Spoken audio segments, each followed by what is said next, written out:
Yo, how's it going, everybody? My name's Dara, and welcome back to my channel. And this is my first video after being gone for more than a whole year. Can you believe it? Feels good to be back, man. And now it's for real, since I'm going to be making YouTube full-time. New videos every other Wednesday. So if you like videos, critiques, analysis, theories, and all that kind of stuff on media, hit that subscribe button, guys. Or perhaps, if your thing is just anime-themed video, consider subscribing to my twin channel, Filthy Casual Weeaboomer, for all that good otaku shiz, who uploads every other Saturday. Now with that being said, let's get on with the video. So with this whole break I took, I got to see a bunch of whole new different kind of content that I haven't seen before, and that includes a lot of movies. I was bored one day and wanted to watch something funny, so I thought, why not a chick flick? I fairly enjoy them regardless of the quality. I mean, there are really bad sisterhood movies out there, like The White Chicks, for example, that I grew up with, and I enjoyed. Until the internet kind of really ruined it for being something that's racist and white-faced. Which is a fair point, you know, but as a kid who didn't really see it or didn't understand what qualified as racist or not, it was one of my favorites and I thought it was funny. Then there are the romantic bad chick flicks like The Proposal, for example, that I watched because I thought it was an interesting concept and it also had Ryan Reynolds in it. But truth being that it's kind of really bad in literally every other sense of the word. But not all chick flicks are bad. Some of them, even though not perfect, have really interesting commentary and content, like, for example, Easy A, which has the theme of owning up to your own sexuality as an empowering tool, or Bridesmaids, that ended up being a really wholesome and intelligent movie on no matter how shitty life gets, the moment you start feeling bad or victimizing yourself, you will never rise above and become the best person you can be. But guys, I must say that of all the chick flicks I've ever seen, the most wholesome one of all time has truly become Legally Blonde. Going into this movie, I didn't really know what to expect of it.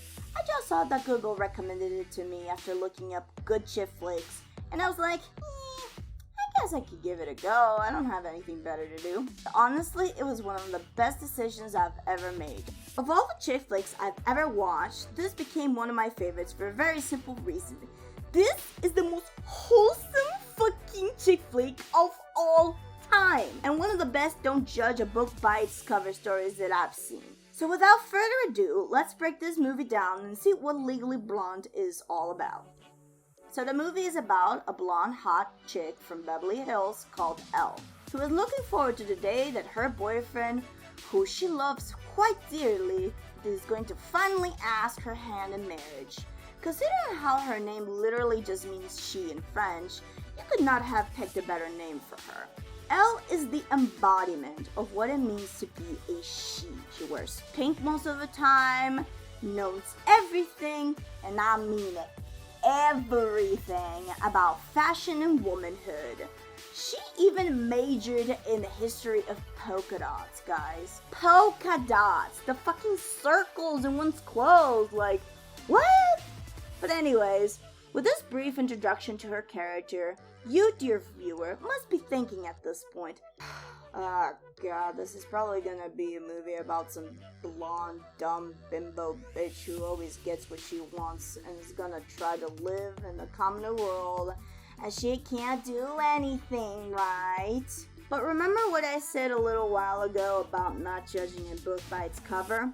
Well, that statement truly shines in our female lead, because instead of the stereotypical blonde dummy, Elle actually turns out to be an extremely smart, kind, empowering, and determined young lady. We can tell this about 5 minutes into the movie. There's a scene where Elle and her girlfriends go inside a clothing store looking for nice dresses to wear on her proposal night. A really mean clerk privately makes fun of her with another co-worker, calling her dumb. She proceeds then to show her an old dress saying it was the newest height in fashion and was charging her a very expensive amount for it. But Elle, very gracefully and with style, gives her a sick burn, showing the clerk that she's full of the fashion knowledge, knowing what dress it was from, knowing that it was old, and she actually even saw the clerk removing the cheap tag. I remember the first time I saw this scene, and I felt really happy when I did. I was thinking to myself, God damn, this one bad bitch. I like her. There's just something about watching a good person proving themselves to be better than what people think of her that really makes me happy, especially considering the fact that the main target for chick flicks are women. I believe it's an extremely positive and kind message to give, since women in general are always judged by either their appearance, their gender, or even both. So after picking her dress up and looking absolutely stunning, she goes out with her boyfriend. And what was supposed to be a night of proposals and dreams coming true became a night of disaster because the truth was, her boyfriend asked Elle out to dinner so that he could dump her. Telling her that he was off to Harvard School, for law even, and he needed to date a woman that was, serious. This set a fire inside of Elle as she decided to prove to her now ex-boyfriend that she is a serious woman. So how does she do that? Well, she also applies for Harvard Law School in the hopes of becoming a lawyer, and just like him, proving herself in the hopes that her ex would take her back. Oh, the things I do for love.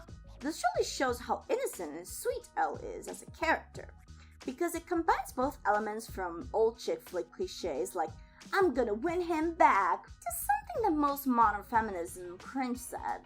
But it also combines a more ahead and modern element. I will prove them wrong and show them what I'm made of. And I say they instead of him because honestly nobody believed in Elle. Not her friends, her parents. Then none of them thought that she could do it. Her parents said that it was not for her because law was a serious place for boring people, and overall a waste of time. Her friends also thought that it wasn't worth because she already had a career in fashion, which was suited for her. At least the positive thing about Elle's best friends and her entire fraternity is that even though they didn't really understand Elle, they were supportive of her and even helped her study for her entrance exams to get into Harvard. With a lot of work, a little bit of luck, she was accepted into Harvard, which is really awesome. And I thought that the biggest battle of the movie was over at that point because just getting into Harvard is an extremely difficult thing to do. So I thought that everything else in the movie might be a little easier after that. She would be treated as an equal and everything would go smooth sailing from here. Oh God, was I wrong. And this is the part where I feel the most pity for Elle in the movie. From the moment she arrives in Harvard, she is treated with nothing but bullying and disrespect by almost everyone in school, and especially in her class. Which comes back to the themes of don't judge a book by its cover as well. Because just like you can't assume someone's dumb, or that just looks dumb can be mean, you can't assume as well that every smart person is going to be nice. And truly, Harvard is full of geniuses. But all of those geniuses are real jerks to anyone that's different from them. Just like a person who can be bullied in high school for being the only smart kid.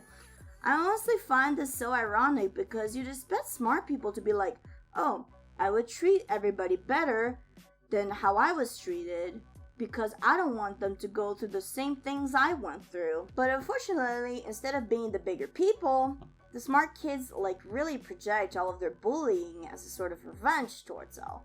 Or at least that's the way I interpret the whole thing, of course. But that's not the worst part. She gets mocked by the oldest teacher in the school, a female teacher as well.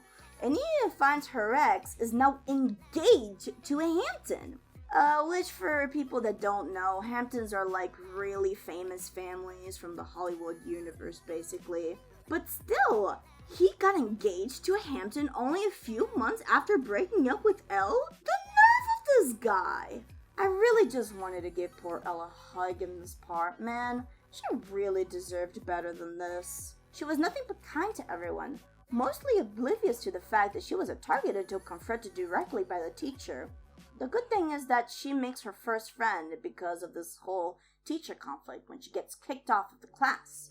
A senior law student called Emmett, who gives Elle advice on how to survive the teacher's classes. Aww. After some time in the university, Elle goes to a party that she was pranked to into wearing a costume. Her ex tells her that she's not enough and she should just quit and go back home. It's in that moment that Elle realizes that to him, she will never be good enough. So the story shifts from L. The power of love. To L. The power of self-respect. which is a much more powerful thing, by the way. Elle studies her butt off, not backing off from any challenges put upon her. And slowly, yet surely, she ends up becoming the top of her class. 15 minutes into the movie, she outsmarts her ex in class and gets hired by an intern for her law teacher for a crime of a famous person from Beverly Hills that was accused of murdering her husband. The Hampton girl and Elle's ex also work in this case as interns. And Emmett as well, who is basically the second-hand man to the professor. Elle has a very strong sense of intuition throughout the whole case. She actually knows the person who has been accused and is the only one who believes she's innocent. She even finds out her alibi by herself because she got the client's trust. However, because it is something that the client begged Elle to keep a secret for the sake of sisterhood, Elle refuses to give the alibi to the professor. All in all, things at this period are going quite well. She started forming a stronger bond with Emmett and the Hampton girl, who used to be her enemy but now became one of her closest best friends.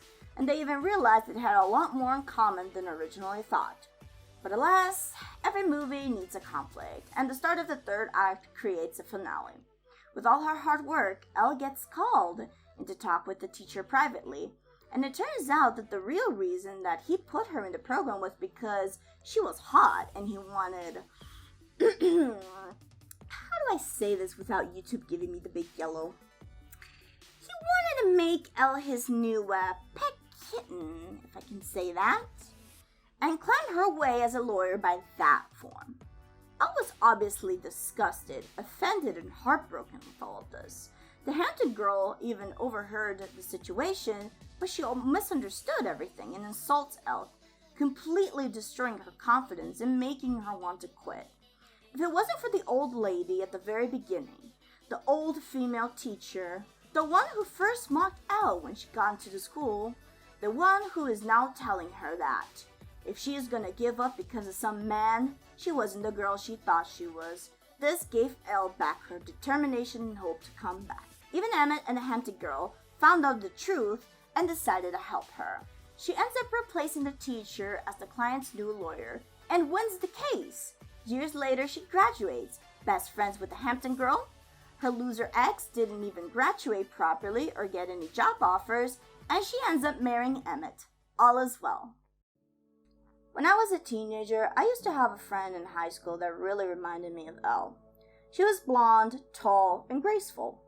I remember when I got to school, my first impression of her was the same as people had of Elle. Oh, she's just another hot chick that'll probably make fun of me and doesn't have a millimeter of a brain capacity. Of course, I never told her this, and I was never rude to her. I kept those thoughts to myself, since I knew deep down that it might not be the case and I should never judge a person just by their appearance. And the funniest thing happened. I actually got to know this girl. She was one of the few people that were interested in talking to me in school. She asked me questions, wanted to know about me, and I started to learn about her as well. And I discovered that she was nothing like I thought she was in the beginning. She was actually really smart, had a gigantic passion for biology and writing, and she could be a really amazing singer. She was super goofy, crazy, and funny. But most of all, she was unbelievably kind. She would always be there for me anytime that I needed her, and I was there for her too. Before I knew it, she had become one of my best friends in the entire world.